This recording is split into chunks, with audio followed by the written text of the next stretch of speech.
Hey, good morning, everybody. It's Josh here.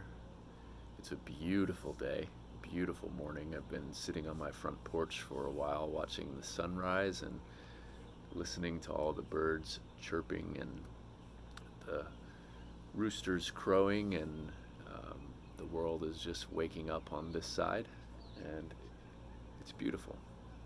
I hope your morning is similar to mine and that it's bringing you peace and tranquility as you begin your day. And I'm grateful that you're tuning in to study the parables with us. Today's parable is of the blind leading the blind. And you can find this parable in Matthew chapter 15 and also again in Luke chapter 6. And before we jump in here, I just want to invite you to think about some of the teachers that you've had in your life. Teachers who have both been good and charismatic, people who you really resonated with and connect with, who you trust and you accept that their teachings are wholesome and good and that they've affected you in a positive way. And then maybe also some teachers that you've had that were not so good, people who you didn't really enjoy the experience with them. And maybe these people aren't teachers by trade, but maybe they're leaders or people that you've had to follow in some capacity who you just really did not enjoy the experience, but you learned more what not to do from them than what to do.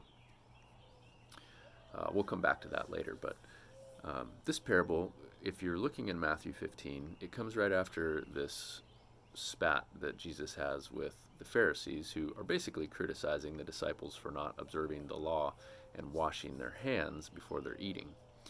And they ask Jesus, hey, what's up with that? Like, how come they're not following the law and washing their hands? And Jesus basically responds to them saying, it's not what goes into your mouth that makes you unclean. It's what comes out of your mouth from the depths of your heart that make you unclean. And his disciples kind of turn to him and like, oh my gosh, that was pretty offensive. Are you aware that you offended the Pharisees? And Jesus says, don't worry about them. They're blind guides leading blind people, and they're both doomed to fall into the pit.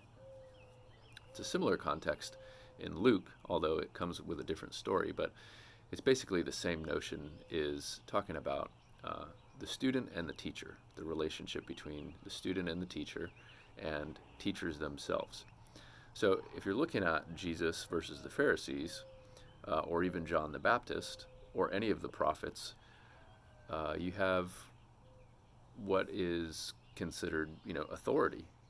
And the Pharisees held all of the authority by every right because they, through time, kept on practicing the laws and the traditions that were created by God, 10 Commandments, and then these other 600 plus laws that the Israelites crafted around the 10 Commandments to govern their daily lives and basically every aspect of their life. But there's a point in time when those kind of minor laws that weren't really given by God, but they were structured by man to adhere to God's laws, those kind of lesser laws that are created by man start to govern in a way that is unhealthy. Basically, when that law becomes what is worshipped instead of God. And the importance of following those rules and the dogma of doing this and doing that correctly becomes a hindrance, and it actually starts hurting people when it becomes all about the law and there's no grace and not about God. So that's what Jesus is pointing out, is like, you guys are hypocrites.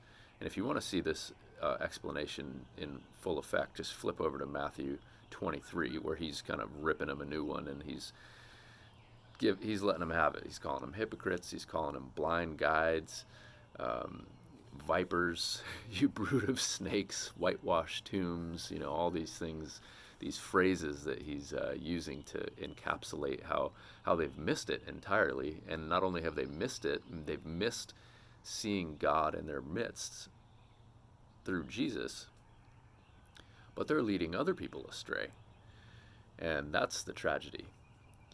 Now, in contrast, you've got the prophets through time who've always been sort of this strange injection of God's intelligence, God's awareness, God's warning, God's reminding into people who just don't get it.